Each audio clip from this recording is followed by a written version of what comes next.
Hey guys, what's going on? It is Justin from Vonix Entertainment, and welcome to this week's Xur Location video in Destiny 1. So if you are looking for Xur in Destiny 2, there is a video down in the description below on where you can go to view that. Otherwise, Xur this week in Destiny 1 is in the tower, and he is over by the Vanguard. So you go down towards the Vanguards and take a right next to the quest terminal. You can find him right here.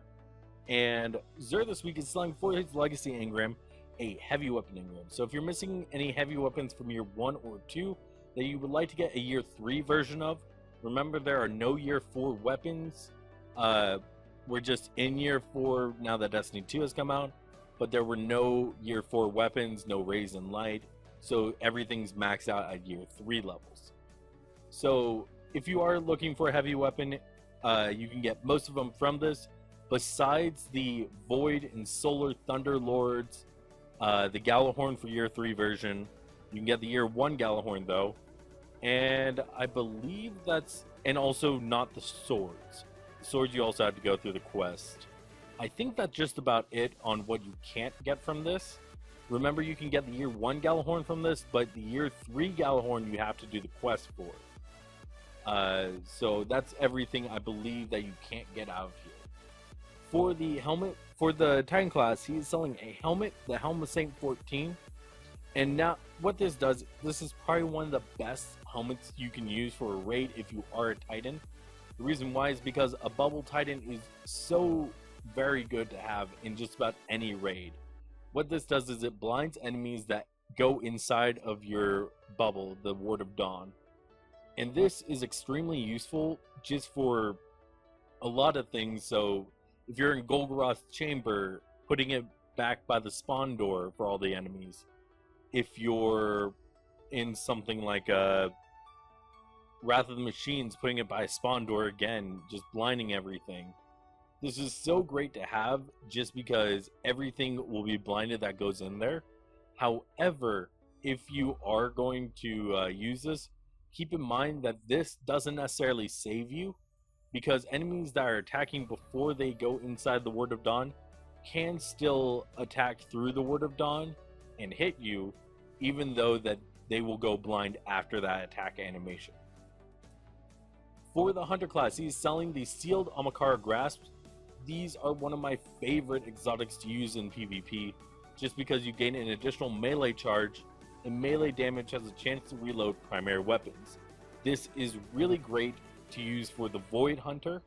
You can use the smoke grenade that that just sticks around until someone comes up to it. It's a snare grenade, I believe. And you throw this, you throw a vortex grenade with it, and it just melts anyone that's caught inside of it that can't get away. If you get them right in the middle of that snare grenade and put the vortex grenade on top of them immediately, they are gone. It's really nice to use. It's hard for them to see, and you get 2 of them, and doing damage with that is going to reload your primary weapon. Now, you guys also know that my favorite weapon is the Monte Carlo for PvP. This goes really well with the Monte Carlo. You're always going to have a melee charge up and going for it if you use this with the Monte Carlo, and this will automatically reload the Monte Carlo, which is great. You never have to really reload anything, and it's just constantly in a cycle. For the Warlocks, he is selling the Obsidian Mind Helmet. Now, the Obsidian Mind Helmet, what it does is Nova Bomb damage that you do reduces the cooldown of your next Nova Bomb. Now, it just says Nova Bomb reduces cooldown of next Nova Bomb. What that means is the damage you do with your Nova Bomb is going to, Nova Bomb kills reduce the cooldown of your next Nova Bomb. So all the kills that you get with that Nova Bomb, you are going to put that towards your next one, which is great for PvP. It also works well in PvE if you can get a good team or a good group of people to get them with the Nova Bomb.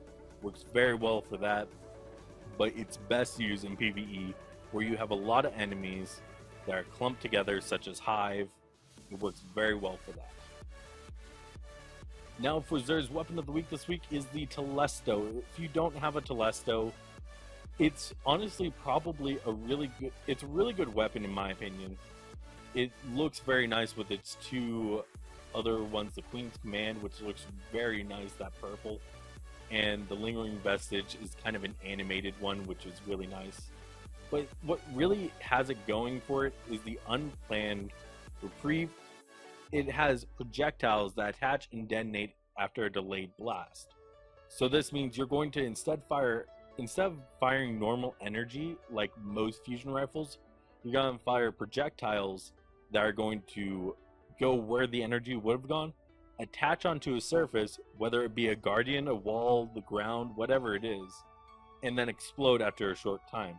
Meaning that the Telesto has virtually no damage fall off. So if you can hit someone from across the map with the Telesto, you do the same amount of damage as if they were point blank, which is really nice. True, you're not going to get that extra damage for hitting someone that far by the actual projectile hitting them, but it still does the same amount of explosive damage, which is really nice to do.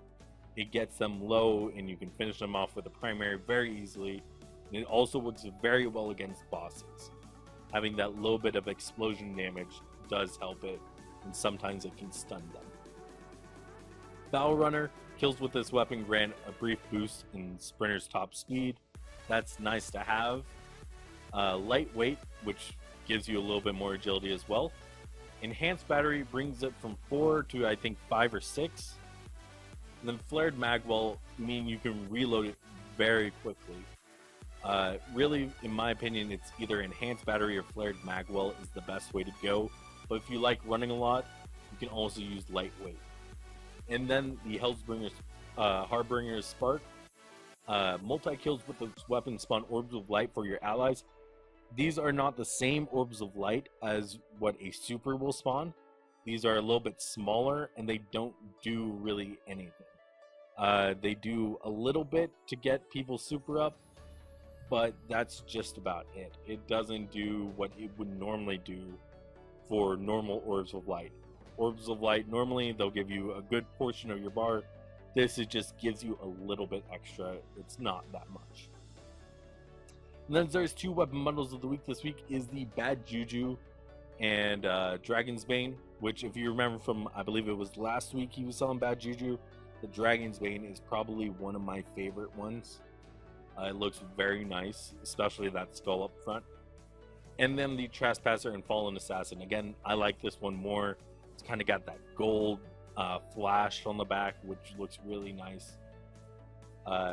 And then for his 2 vehicle upgrades this week, it's the Plasma Drive and the Void Drive. So again, it's a blue trail and a purple trail. Remember, you have to have a blue Sparrow to upgrade, and then you equip it and then use these on it, and it's going to give you a trail of that color. And upgrade it to a legendary Sparrow, it's going to go a little bit faster, as well as also you're going to have that trail on the back. Then heavy ammo, if you need heavy ammo to buy, really great to get it. And 3 of coins here, they work really well. They're not always going to give you an exotic from the Ultra that you face off against, or a Crucible match, but still, in my opinion, they spawn exotics better than the Destiny 2 3 of coins. And also, if you guys are coming back to Destiny 1, or you're just now getting into Destiny 1, glass needles, what they are, basically it just, you can have some glass needles, buy some, and then you're going to use it on an exotic you have, an exotic armor piece, and it can re-roll everything besides the major exotic stats. Now, what I'm talking about for major exotic stats is the one that you get automatically is going to remain the same, but the next ones can change. So right here on Obsidian Mine, more super energy from non-guardian kills and gain bonus melee energy on orb pickups. You can replace those for other things that are like health regeneration on orb pickups or things along those lines. For arms, it can be faster reloading speed on whatever type of weapon you want. For legs, it can be carry more rocket ammo, or carry more snipe, or carry more machine gun ammo, whatever it is that you're wanting to do. So glass needles are nice to have. But thank you all so much for watching. If you enjoyed this video, please leave a like down below. and comment on what you would like to see Xur sell next week. Thank you all so much for watching. I really do appreciate it. And also, I will try to help you guys out if you guys comment. However, we do not give out our gamertag. That's just for our own privacy. So I'm sorry about that end, but thank you all so much for watching. And if you guys need any other help or tips in Destiny 1, leave a comment down below and I will either respond to it or I'll try to make a video about some tips if you guys want that. So thank you all so much for watching, and I'll see you next time.